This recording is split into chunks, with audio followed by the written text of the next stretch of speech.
भारत की राजनीति कैसी है? How is Indian politics in Hindi? भारतीय राजनीति इंडियन पॉलिटिक्स एक अस्थिर राजनीतिक प्रक्रिया है क्योंकि यहाँ किसी भी सरकार का शासन निरंतर नहीं चलता बल्कि भारत की राजनीति में निरंतर परिवर्तन होते रहते हैं। भारत एक लोकतंत्रीय देश है। यहाँ देश के नेता को चुनने का अधिकार जनता के पास होता है। भारतीय राजनीति में निरंतर सत्ता पक्ष परिवर्तन होते रहते हैं। भारतीय राजनीति में वही शासन करता है जिसे जनता चाहे। चूंकि भारत में लोकतंत्रीय प्रक्रिया है इसलिए यहाँ के दलों को शासन करने हेतु लोकतंत्रीय प्रक्रिया से गुजरना पड़ता है। दोस्तों, आज हम यही जानेंगे कि भारतीय राजनीति इंडियन पॉलिटिक्स क्या है या कैसी है। भारत की राजनीति कैसी है? How is Indian politics?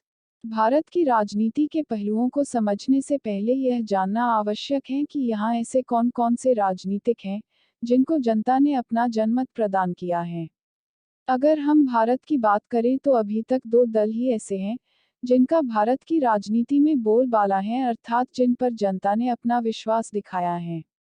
पहली है कांग्रेस और दूसरी है भारतीय जनता पार्टी। अभी तक लंबे समय तक शासन करने वाले दलों में कांग्रेस का नाम प्रमुखता से लिया जाता है। भारतीय राजनीति की वर्तमान स्थिति की अगर हम बात करें तो यह कहना गलत नहीं होगा कि वर्तमान भारतीय राजनीति में भारतीय जनता पार्टी का वर्चस्व अधिक हो रहा है। भारतीय जनता पार्टी की विचारधारा से जनमत सहमत नजर आता है। भारतीय राजनीति की एक महत्वपूर्ण बात यह है कि यहाँ अत्यधिक सीट लाने वाला दल कभी कभी सत्ता प्राप्त नहीं करता क्योंकि कई दल आपस में मिलजुल कर गठबंधन की सरकार बना लेते हैं।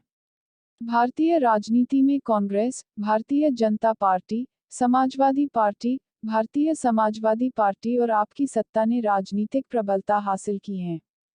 भारतीय राजनीति का वास्तविक सत्य, the real truth of Indian politics. भारतीय राजनीति का वास्तविक सत्य यह है कि यहाँ के दलों का लक्ष्य सिर्फ और सिर्फ सत्ता प्राप्त करना होता है।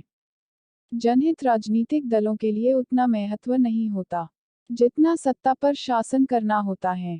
यहाँ के शासकों के लिए चुनाव आयोग ने कोई साक्षर योग्यता जैसे नियम नहीं बनाए हैं, जिस कारण अशिक्षित नेता को जिम्मेदारी वाले पद सौंप दिए जाते हैं और ऐसे नेता जिन्हें कुछ जानकारी नहीं होती उन्हें शिक्षा मंत्री, कृषि मंत्री आदि पदों पर नियुक्त कर दिया जाता है, जिस कारण समाज में भ्रष्टाचार, अहिंसा और अज्ञानता जैसे भाव व्याप्त हो जाते हैं।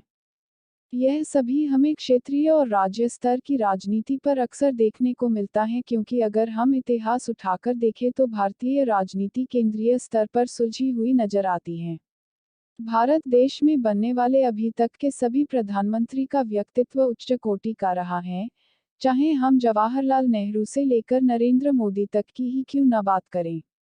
वर्तमान की राजनीति में जनता की रुचि या विचारधारा राष्ट्रहित की ओर अत्यधिक बढ़ रही है। राजनीतिक दलों को चाहिए कि वह स्वहित से निकलकर जनहित और राष्ट्रहित के बारे में सोचें। निष्कर्ष।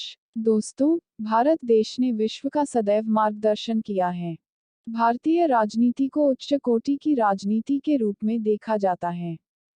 कौटिल्य और महात्मा गांधी जैसे राजनीतिज्ञ और इनका व्यक्तित्व जिन्होंने भारतीय राजनीति को एक नया आयाम दिया।